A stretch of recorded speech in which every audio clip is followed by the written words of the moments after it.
Ready? Oh, it's 7:44. Hey, everybody. So it's been a while since I've done this, and I do apologize for that. But some of you know I had my some of you haven't know I have my actually I'm not sure how long much this has been recording. I want to say it's been a while since I've done this, and I do apologize. It's been a while, but I had my second COVID shot last Monday, and it laid me out for the count for several days. And I did do a live read the other day on TikTok, but found out that it doesn't save. It's a one and done thing. So I'm probably going to be doing it mostly from here, and then uploading it um, to TikTok and YouTube and everything. So I have what I think is going to be, let's see, um, what I hope is going to be a good show. I'm going to read first off from my book, Viktor, which hit the international bestseller list on Amazon, thankfully.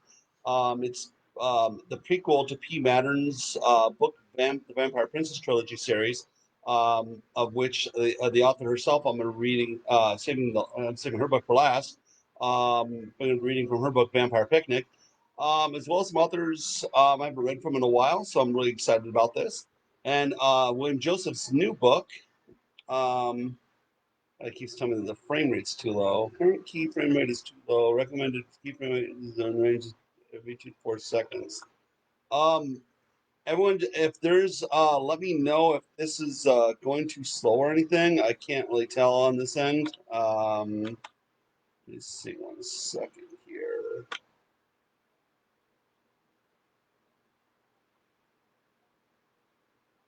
Uh, Bear with me a second. I'm just trying to get this thing looking a little bit better on my end so I can see everything. Okay, it looks okay here. But I really wish it would stop telling me about the frame rate. I keep dismissing it, and it's still being a jerk. Um, okay. Um, so Viktor, here's my cover right here. This cover. I know it's in the mirror.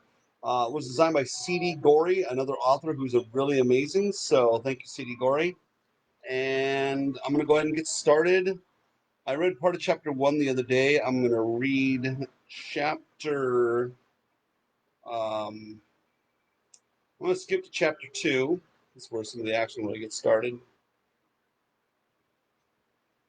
Okay, and wow, I wish this would stop telling me this. It keeps telling me this, and I'm telling dismiss. I hate this new Facebook thing. Oh well. Okay, chapter 2. The Victor and Helena had moved slowly towards the other end of the bridge, their progress hampered by her severe injuries. She fell. Her right leg was badly swollen over a ghastly gash above the ankle. A pulpy ochre smear remained on the bridge where she had fallen. Her dress was in tatters, giving the beautiful woman the look of an escaped prisoner. Yet, despite this, her fear and pain were masked behind a look of resolute determination.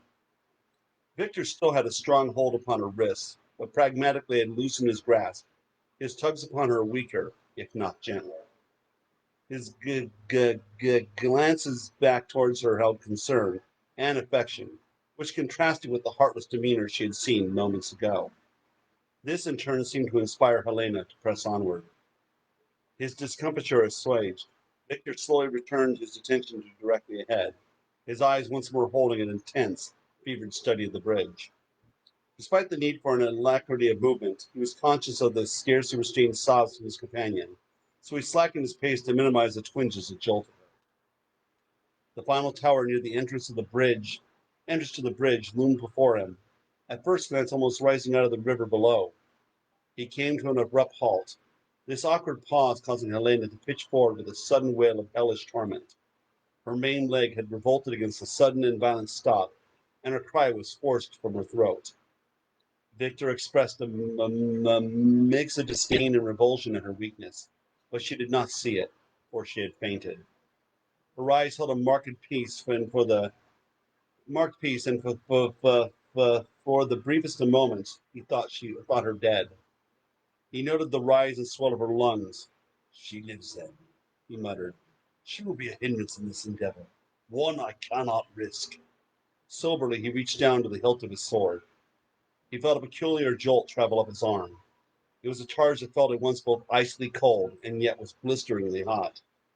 It was not painful, but instead filled him with a malignant and hate-spawn temerity. Drops of blood floated in front of him. They were opaque, but outlined with hazy images of Helena, which clouded his mind. A good glow of unhealthy vitality filled him, and his lips parted to reveal the metallic reflection of the sword on his teeth. A primordial bloodlust flushing in his cheeks, his eyes black and smoky like burning coals. Helena, he thought. Trance-like, he reached for the sword, preparing to plunge it just below her left breast. Her torment would be over before she felt the blow, and it was far kinder a fate than the butchers of Castle Corvin would offer her. Victor snarled in loathing at the sights his mind rendered of the ogres that dared call themselves physicians. These petty charlatans would conclude that her leg was dead, and would satisfy their deviant urges by chopping off her leg, and then pretending to heal the stump by applying tinctures of honey, spiderwebs, and crushed shellfish. Helena would die a peasant's death. No, Helena would die at his hand, and not at the whim of pretenders. He felt the sword slide from his scabbard, grating as thin sparks ran along the side. Cerulean light glowed up its length and splayed across his fingertips, and the whites and pink colors looked not unlike skulls under the pod radiance. Okay, so I'm going to put a bookmark on that there. Again, this is my book, Victor.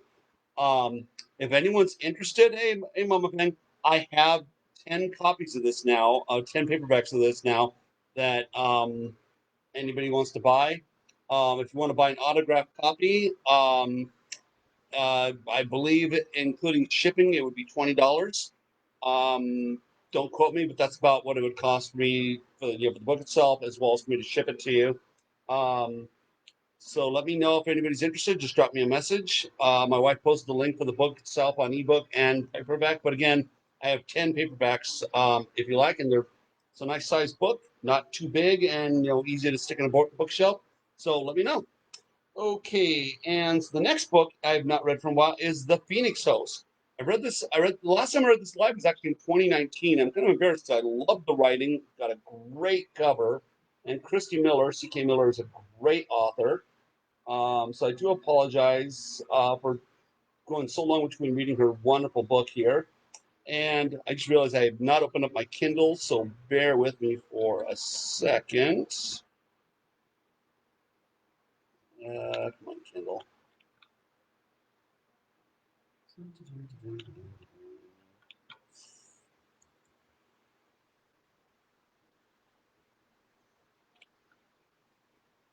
Okay.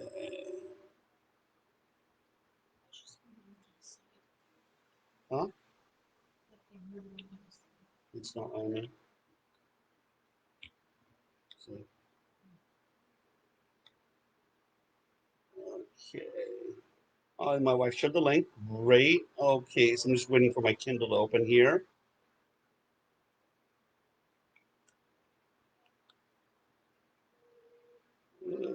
Okay, here we go. And let me just go back to the library here. And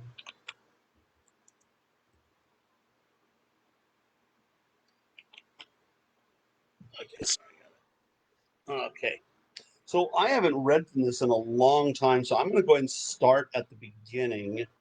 Let's see.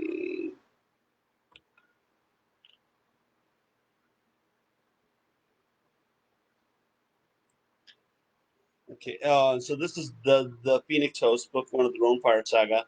The one thing I have forgotten to share, I usually been sharing this recently, is that ever since I caught COVID back last December, I've an old issue I had with stuttering as a child has come back to haunt me. It's getting better. It seems to be getting better, every day. Though sometimes I backpedal a little bit, backslide a little bit on it. Um, I'm doing the best I can. So just bear with me if you hear me stuttering words out. It is what it is. Okay, so let's go ahead and get started here.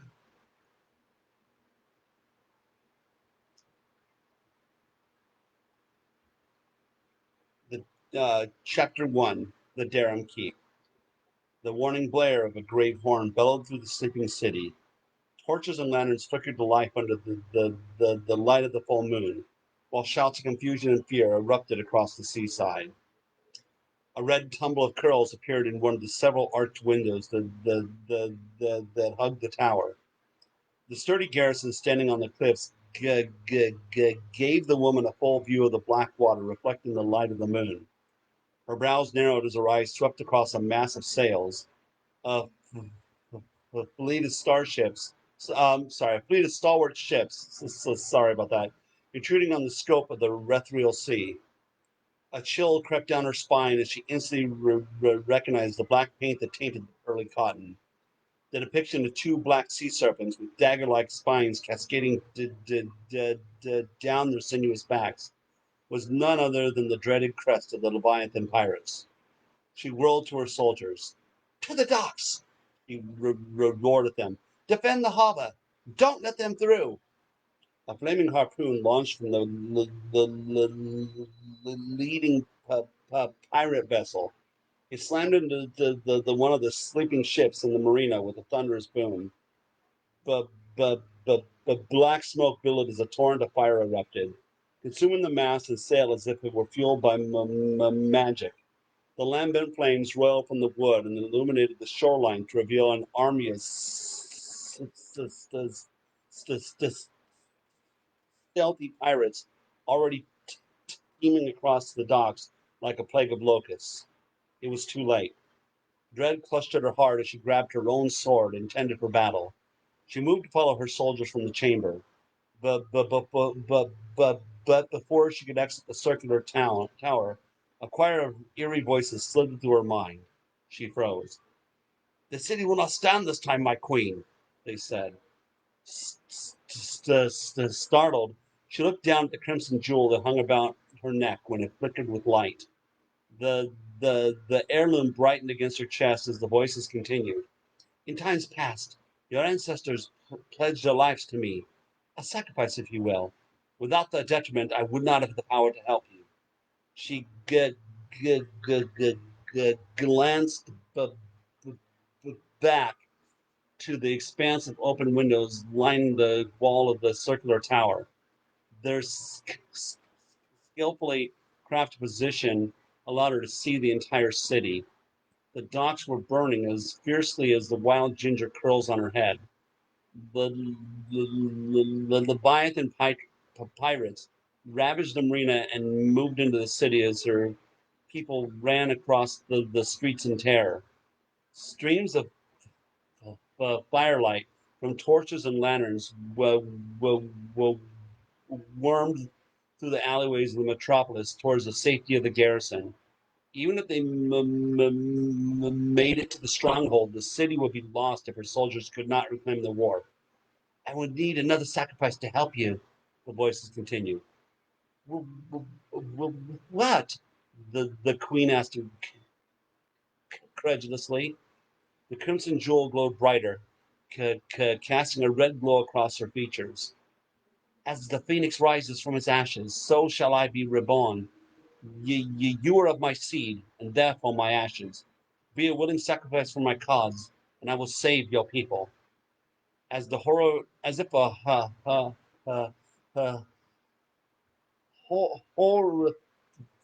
horrifying realization struck her, she caught her breath and glowered at the glowing stone in her throat. "You are the curse," she breathed. "The curse of the Noir-Phonica family. You are the reason our daughters, little children, have died so young." Okay, so I'm going to put a bookmark in that there. Let me show you the cover again. What a great story. I love the writing. And I really regret that I've not read this more for frequently. Um,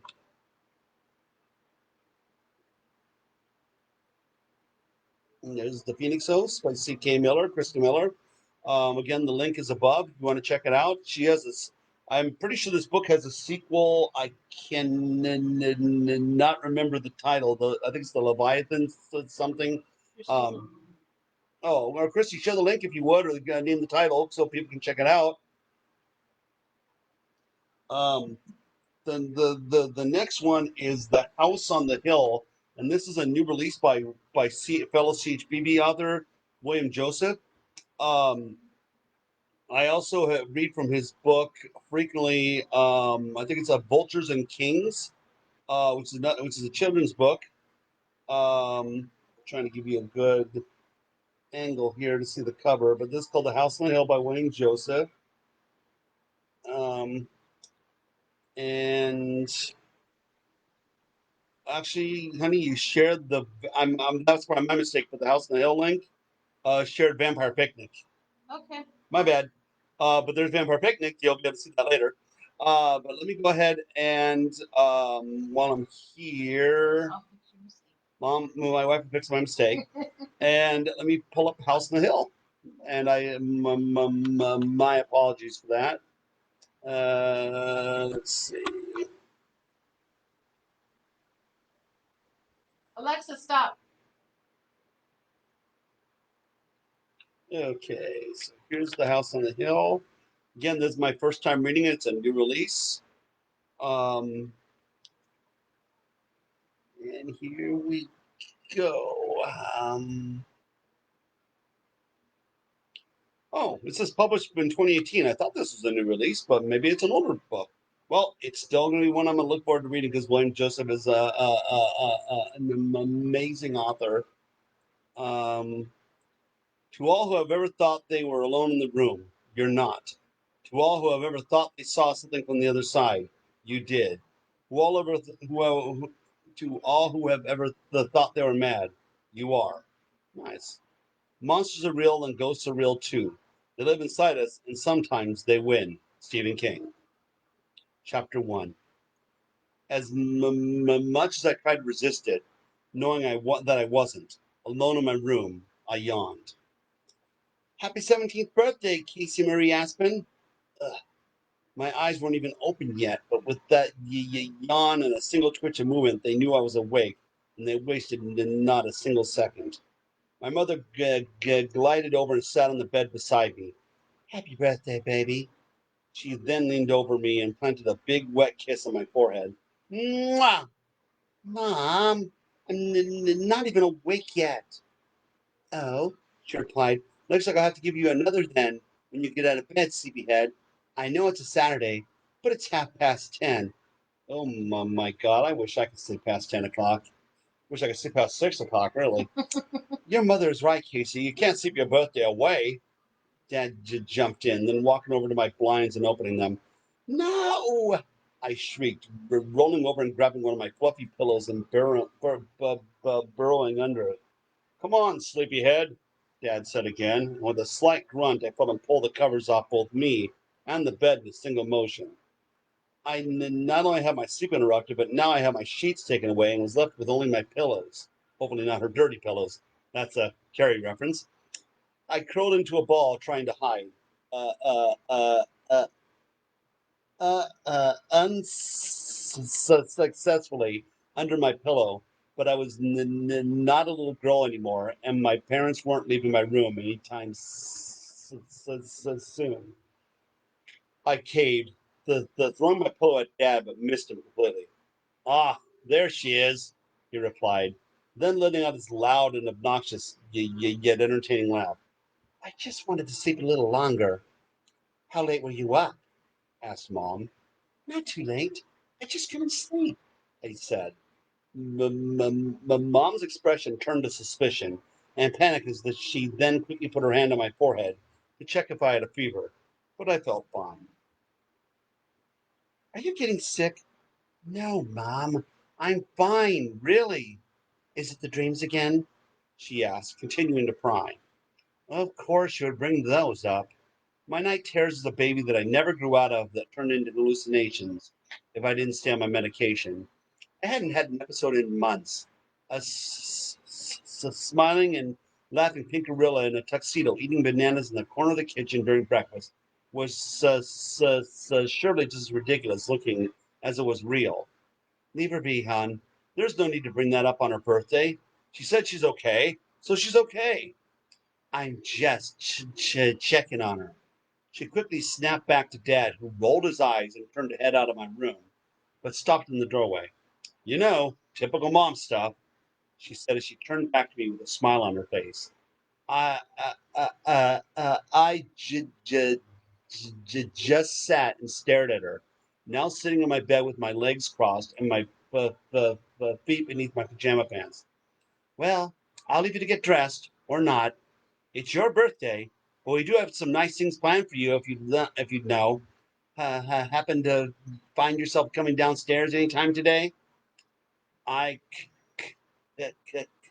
couldn't help but smile a little. In part, it was because of how desperate her attempts at getting me to get up were. Another part because of how typical mom she was being. And lastly, in part because I was somewhat excited to see if I got any gifts and what they could possibly be. Breakfast in 20 minutes, Dad announced as he was already heading down the stairs and disappearing out of view. Your favorite will be waiting for you, he shouted as he descended the stairs. Chocolate chip waffles with maple syrup and powdered sugar. Damn, that's a sugar rush.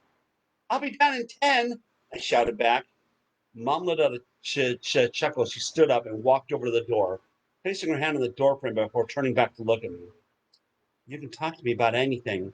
Never forget that, baby. I nodded. I know, Mom. She nodded. Good girl. I'll see you downstairs. The faster you finish your breakfast, the faster you can get to your gifts. Okay, so I'm gonna put a bookmark in that there. But wow, I love that story. I can't wait to see what happens next, William. So you better believe I'll be reading this again very soon, probably on my next live read. Um, yeah, you did. And there's the Leviathan Prince. So yeah, I knew it said Leviathan something. Um, the funny thing is, speaking of the Leviathans, I can't think of that word anymore without thinking of the second Hellraiser movie. God, that movie was bad. Well, no, Hellraiser 2 was good. Hellraiser 3 was awful. So there's House on the Hill. And the next one I think is Dragon Mage, which is a really good book. I haven't read too much of it by M.L. Spencer, but it's got some like 800 reviews. They're mostly 5 stars. And of course, look at this cover. I mean, it's got a dragon on it, a really well drawn dragon. And from what I've read of it so far, I can tell that as much effort and skill and talent was put into writing it as whoever drew the cover. So that's what I think of it. It's a really good book so far. I'm going to read from the Amazon Looking Side part because I haven't purchased it yet, but I probably will one of these days. But I've got so many freaking Kindles, I've got to kind of cut back on my purchases for a bit.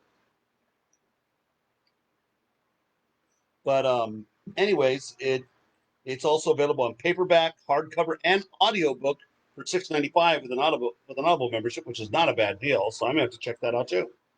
So let me go ahead and open it up. I'm gonna read from the start because it's been a while. And let's see. Oh, come on. Trying to read here just a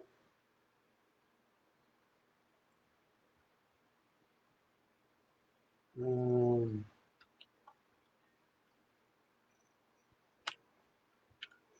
Trying to look at the get it to there we go.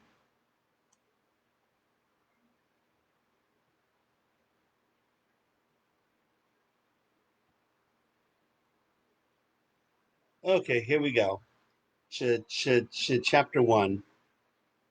The seaside village of Anai awoke this morning the same as it did every other morning, only this day was unlike any other. It was rumored that a bard was coming, and the entire village was abuzz with anticipation. On the docks, the fishing boats remained tied to their moorings. The rowdy escorts of gulls squawking riotously at the change of routine. Spice-scented smoke poured from the curing houses, though the great treadwheel crane on the wharf stood idle. The marketplace was feverish with folks readying for the occasion, scrambling to purchase fresh milk and butter, the the the barrels of beer and hearty ale. The pig sellers were having one of their best days of the season, as were the chandlers, though the peat merchants were bemoaning their losses. There were many reasons why the people of Anai were anxious for the bard's arrival. As always, the old women would be ready to swoop in first, pecking like seabirds at the bard, eager for crumbs of information about eligible young men and women to add to their matchmaking list. Young children were excited for stories and the occasional magic trick, while the adults waited tales of a much more serious and secretive nature. However, it was the older boys who awaited the bard's arrival with breathless anxiety, for word had it that this particular man was looking for an apprentice. Morning was getting on by the time the shop finally came that their eagerly anticipated visitor had been spotted on the seafront road. Flocks of children flew like starlings from their huts, racing to the edge of the village to be the first to cheer his arrival. They collected atop the wall behind the smithy and lined the sand drift the dike along the roadway. So sorry, I'm not wearing my glasses. There was a general sense of bubbling exuberance in the air as young folk bobbed their heads and stood on tiptoes to vie for a better view. One of the older boys was not among other children, but instead sat upon an overturned boat at the edge of the marketplace, showing no interest whatsoever in bars or festivities or anything that involved the crowd. His attention was riveted on a bit of hemp twine in his hands, over which his fingers danced eagerly with the dexterity of one long acquainted with knotwork. He was so small for his age, with reddish brown hair that constantly fell into his eyes that were the color of mother of pearl, which held a stare most found intense and unnerving. Aramon Wraith, or Aram, as everyone liked to call him, had no interest in becoming a bard's apprentice, for that would involve interacting with strangers, an exercise he found particularly terrifying. No, he was meant for the comforting seclusion of the sea. When he reached the age of choice, he would become a sailor, and he would spend the rest of his life in the forecastle of a ship, where he would tend to the running rigging, for ropes and cordage were what he loved best. He had studied knotwork his entire childhood and spent most of his spare time at the wharfside communing with sailors, whose lives depended on knots far more than any other craft. Okay, so I'm going to put a little bit of a bookmark there, but again, I love the writing of this book. Let me just show you the cover again. Thank you, ML, for letting me read this.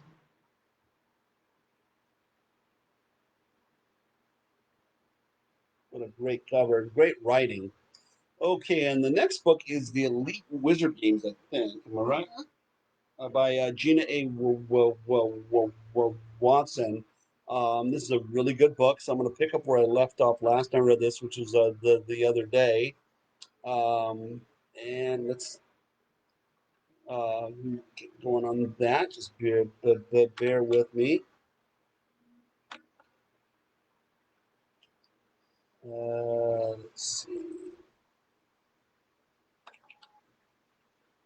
Sorry. And in case anyone's wondering, this is iced coffee.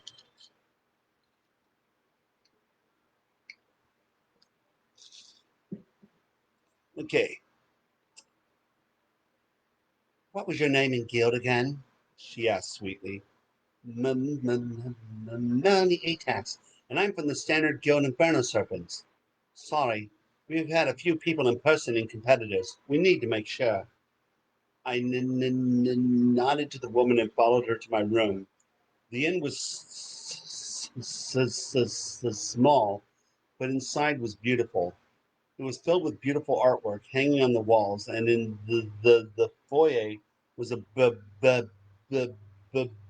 burning fire. Since the inn was only 2 stories, there weren't many rooms.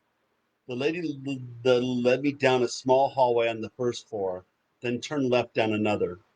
She stopped at the final door and unlocked it beforehand, uh, uh, handing me the key. Make sure the room stays tidy and keep the key on you at all times. When it comes to checkout time, make sure you return the key. Wow, that hotel's strict. The real quick, where me and my wife stayed for our anniversary at this place in Coronado. If we messed with the TV, like removed the cable plug for the TV to plug in our Fire Stick, they were going to charge us $100, and we barely touched it. We just used the remote. Anyways, I digress. I nodded to her and stepped into the room. It was small and only held a bed, a dresser, and a small bathroom just off the left side of the room. However, I wasn't in the room for long. As soon as the w- w- w- woman stepped out, I felt a vast amount of magic energy build within the inn, and my room began to disappear before my eyes. Everything turned into a swirl of colors, twisting around me, being transported from place to place using magic never bothered me, but something was different in the magical energy that surrounded me. Something was off. Once the color stopped, I checked my surroundings. My eyes widening as I saw where I was, the stadium, the hub for the elite wizard games. I had been transported outside its magnificent walls. It was a beautiful stadium, about the size of a large city within any kingdom. The outside was made from gray stone and was carved with intricate details of battles that had taken place centuries ago. I walked around to the entrance and found myself greeted with magic lettering in the sky. Uh, uh, uh, all competitors, please follow the arrows to the main arena. Okay, so I'm gonna put a bookmark in that there. I gotta move on to the last book. Plus, it's 8 o'clock. I gotta get my youngest ready for bed. But really quick, here's the cover of Elite Wizard Games again, and there's a link on there. And then the final one is by Patricia Annette. We also know her as Mama Fang affectionately, and author Mattern. She is a multiple best-selling author, award-winning author, and Bram Stoker Award winner, I believe. And this is her book, Vampire Picnic, a companion novel to the creatures who love me, by P. Mattern and L. Gauthier. Uh, uh, you know what? I'm sorry, Lynn. I did not uh, remember that you wrote this too. So I'll try to tag you in it. Or here, I'll just do this. Let's see if I can. That's not let me tag her. I will add to it as soon as I can. Or if someone could just send her a message and let her know that I'm reading, maybe just in case she's interested. Anyways, let me go ahead and open this up just a second.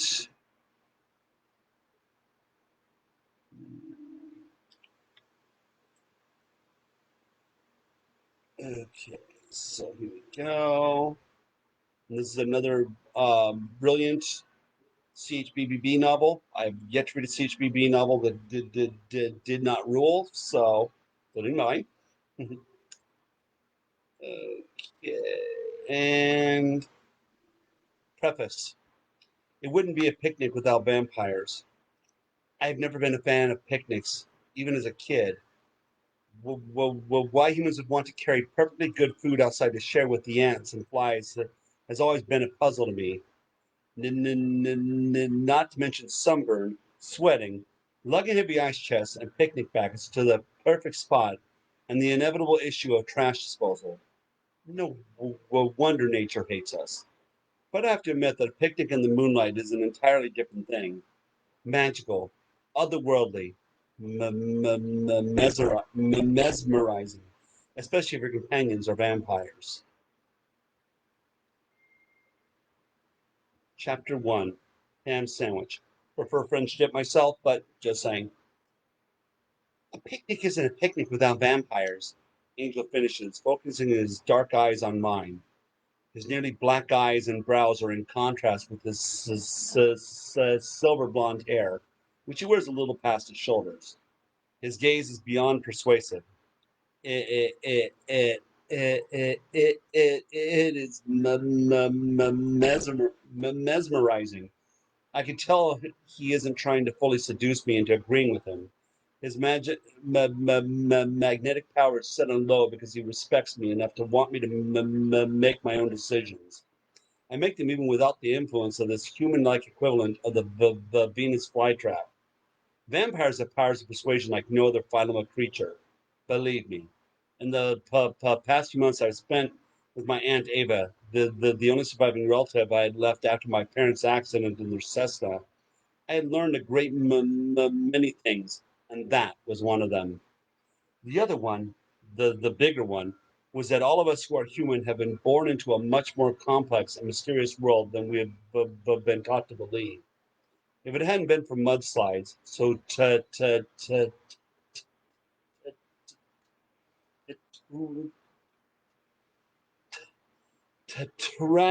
tragically common in the state of Oregon near the Laurel Mountains, where the yearly rainfall is second only to the Hawaiian Islands. I wonder how long it would have taken me to realize that the area outside of Portland, where my aunt lived, was home to a conclave of vampires that enjoyed the rain, the overcast days, and the mainly temperate weather. I was driving along in Angel's Jeep when a tidal wave of mud swept it and me completely off the highway. He had been following me, and he pulled me away from the careening vehicle as I watched it disappear into a steep gorge below what had been a major and well-traveled roadway.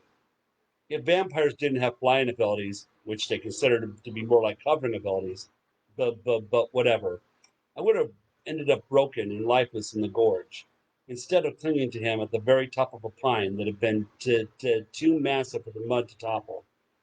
Just like with people, there are good vampires, nasty vampires, and the vampires who operate independently from any governing councils. I have studied enough psychology to recognize that vamps display a lot of personality disorders, chief among them narcissism, selfishness, and lack of empathy or compassion. They live to seduce and feed on humans.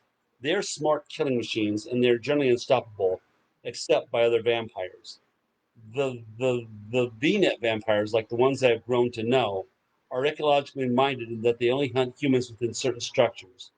They see the relationship between vampires and humans as an algae and fungi type of relationship, and adopt a more protective role. They train themselves to feed from you without the lasting consequences like turning you or killing you. They slide their fangs in like a practiced phlebotomist slides in a needle to draw blood. Okay, so I do need to put a bookmark in there because I gotta get tired to bed. But let me show you the cover one more time of Vampire Picnic by P. Mattern and Lynn Nagaki Gauthier.